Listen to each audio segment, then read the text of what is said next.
Hello and welcome to our review on Fences. It has the tone of Quentin Tarantino's dialogue feel. The whole movie takes place basically around Denzel Washington's house. The story is about Denzel Washington struggling to raise a family. There are a whole bunch of situations that come up around it, but his wife keeps pushing him to build this fence, build this fence, build this fence. Which literally, that is the story. Yeah, Which is surprising because Yeah. honestly, there's all this other stuff that's more intense that comes or builds around that. There are the trailers you see where he's talking to his son, and those pieces of dialogue are actually real intense. I loved them, but there were certain aspects about the movie. The editing felt very off. Like there are a few scenes where they have low angle shots, and you wonder why the heck they're trying to make you feel like that person's superior when there's no reason for him to be superior. Dude, the way the camera angles was, like when Denzel Washington's best friend walks out the door. He's like, all right, see ya. And then the way the camera angle is done, I'm sitting there thinking like, they about to shoot that nigga? This nigga about to get shot? It was like that 3 times. I'm sorry, because every time I see a movie and they have that camera angle, you know what I'm saying? I feel like somebody about to get shot because it always happens. No, it didn't happen in this movie.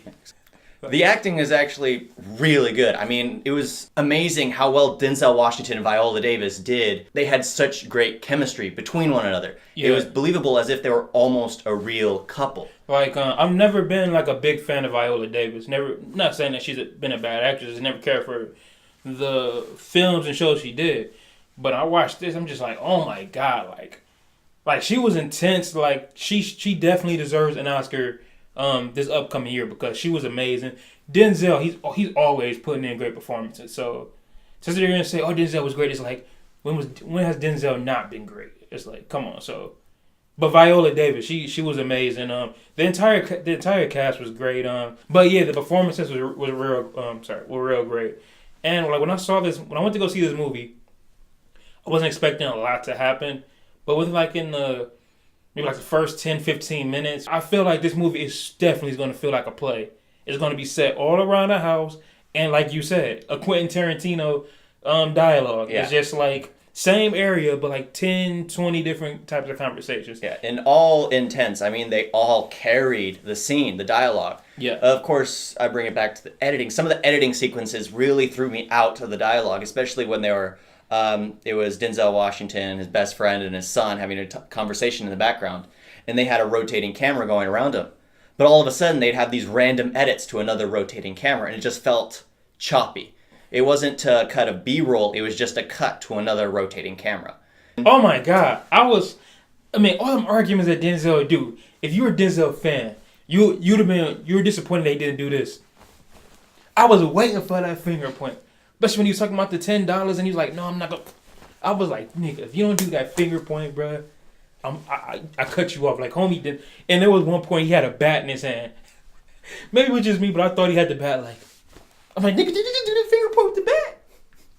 But, I mean, it wasn't a big deal. It was just like, I expect to see that in every movie. Yeah, because he does it in almost every movie. Yeah. I mean... But, I mean, that being said, though, the movie's enjoyable.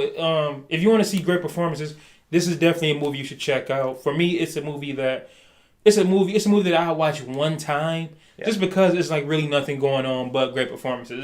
It's not enough to really keep me entertained. You just need to see it once and then you're good, or maybe twice in your lifetime. But every 10 years, like damn. Yeah. But off the topic. There's a scene where Denzel calls his son to come over and help him with the fence. Say like, oh yeah, you're not supposed to use this wood. Like, cut through that wood. His best friend is like, oh boy, I never thought I'd see a boy go through some wood like that. I'm just like, nigga, you gay. I don't know what y'all was saying back in the 50s, but nigga, you gay. That was so homo to the fullest. And you know it. Homie looked at me like, I'm just like, wow. Oh. I'm like, nigga, that's your... Dude, he's talking about your son. Denzel, that's your boy. You gonna let him cut wood like that in front of your boy? But other than that, though, that was just something off topic. But if you want to say something? The editing is kind of off for me, but overall, it's still a real enjoyable movie. Mm-hmm. I mean, even if you don't see it at theaters, you need to see it. It's one of those films. Yep. So that's our review on Fences. If you like what you saw, comment below, throw us a subscribe, and see us in the next review video. So, peace. Toodles.